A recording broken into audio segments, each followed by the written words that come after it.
G'day guys, how's it going? It's Reese from VEMA Trader, and today I'm going to be running you through a few different setups that you might want to use on bear flags if you see one forming. So what we'll do is we'll head to the charts and we'll get started. Righto, so here we are, we're looking at Bitcoin on the dailies, and in my opinion it's currently forming a big bad ascending wedge that looks like a bear flag. So I might use ascending wedge and bear flag interchangeably here. I'm quite happy to call anything that is, a pretty weak retracement after a huge sell-off, even a pretty weak consolidation after a huge sell-off. It's a bear flag to me. This to me looks like a bear flag. It's also an ascending wedge. That's cool. One thing can be two things, as a friend once said to me.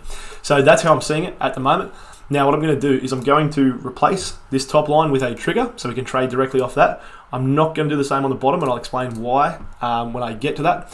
But the first trade that I'm looking at from here is a short from alpha. So I'm potentially looking at price coming back up here and rejecting, coming back down, something like that.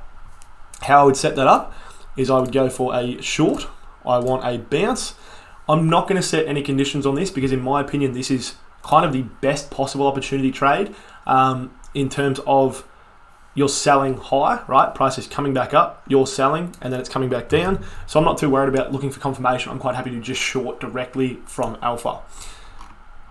Now, my account risk, happy to leave that as 1%, minimum risk reward 2, fantastic. I'm going to use a fixed stop for this one. I'm going to use a value. You can see this being a really strong equilibrium level, this red line there that I've got. And so I'm just going to make sure my stop is above that. So we'll go with 47174. 47174. Beautiful. Because that way I'm protected by that equilibrium level. So, price might wick up there and reject. Cool. I'm safe, my stop's above that. For my take profit, I'm going to target down here, sort of at the base of the wedge, so 36148.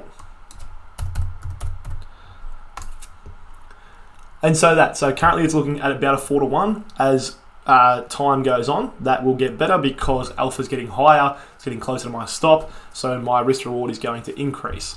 So that is the first setup. I won't go into the journal. You guys can journal this for yourself, figure out the tags that you're going to use and those sorts of things. But that is the setup that I would use to short from the top of this bear flag. Now, like I said before, so there's a reason that I haven't used a trigger here. That reason is I'm going to set up a cross with close enabled. And you'll see if I had done that a couple of days ago, based on my line chart, I actually would be in this trade from here and potentially would be stopped out. So I am going to leave it because this just reminds me, okay, on this one, on this close, I want to give myself some room. So I need a new trigger, and I'm going to run this trigger just a little bit below my trend line. So that should prevent what could have potentially happened the other day, getting pulled into this trade prematurely, should prevent that from happening. Now, what I want to do is go to Bravo. I'm going to select the Bravo trigger. I'm looking for a short again. My strategy this time is a cross because now we'll get rid of this one because we're done with that. Now I am looking for the cross. I want to get into this trade and I'm looking for price to keep coming down to somewhere around here. Let's put that on so I can use that for my take profit. Something like that. That's the trade that I want to be getting into. So I want to enable, operate on candle close. Now when I come to my risk management, I'm again happy with the 1%. It's a short and my higher time frame bias is bearish. So I'm quite happy to take a 1% trade. Minimum risk reward 2, beautiful, happy with that. This stop loss, I'm going to use other side of trend line. And the reason for that is I want, wherever that I enter this trade, I still want my stop to be above that trend line, just in case we come down, come back and retest, and then keep heading down. I want to know that my stop is protected by this trend line. So I'm going to use a percentage of 4%. Seems like a nice, solid stop loss. And my take profit value, we got that before, that is 31073. 31073. Beautiful. So currently that's a 4.25 to 1. Obviously, because I'm using candle close, depending on where that closes, that is going to get less and less. I've got my 2-to-1 minimum risk reward. So if it is a huge candle that closes down here somewhere, VEMA's just not going to enter me into that trade.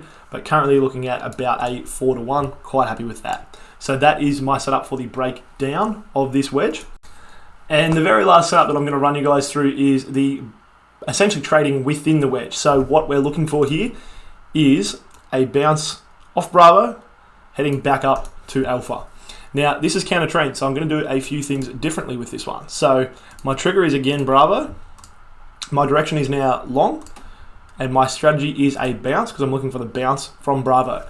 Because I'm going long in a pattern that I think is bearish, I'm going to take some extra precautions. So I'm going to add some conditions. Firstly, I'm going to add a distance to activate to make sure I don't get front run. So let's call that 1.5. Seems like a good amount. Then I'm going to add a distance to confirm because I want to make sure price has bounced from Bravo. I don't just want to be blindly buying off Bravo in the same way that I was blindly happy to sell Alpha. So I'm going to use a distance to confirm of 3%. I'm going to use candle close to make sure we close that 3% above Bravo before I get into this trade. So what has to happen there? Price has to come down to within 1.5% of Bravo to tick my distance to activate. Then it has to bounce and move at least 3% from Bravo to tick my distance to confirm, and that has to close above there. So I'm only getting into this trade if there has been a confirmed bounce from Bravo. When I get down to my risk management, I'm going to drop my account risk percent. Because I'm counter trend trading, I'm going to drop my risk so that I am not taking as much risk when I'm trying to fight the market essentially. Minimum risk reward 2 to 1, quite happy with that. My stop loss, I'm going to use a fixed percentage stop loss, and I'm going to go with, again, about a 4% stop. I reckon that should cover me for now. My take profit, I'm actually going to set a percentage take profit on this one because I'm essentially targeting this top line, and that is dynamic, that is moving. So right now, I'm going to go for 15%. That takes me almost to the top. I'm quite happy with that. Helps me avoid getting front run.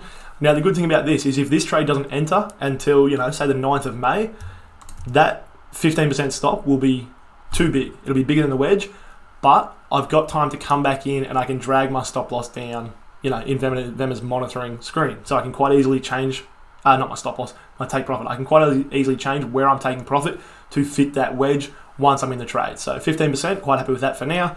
If that's not great by the time that I enter, I can fix things.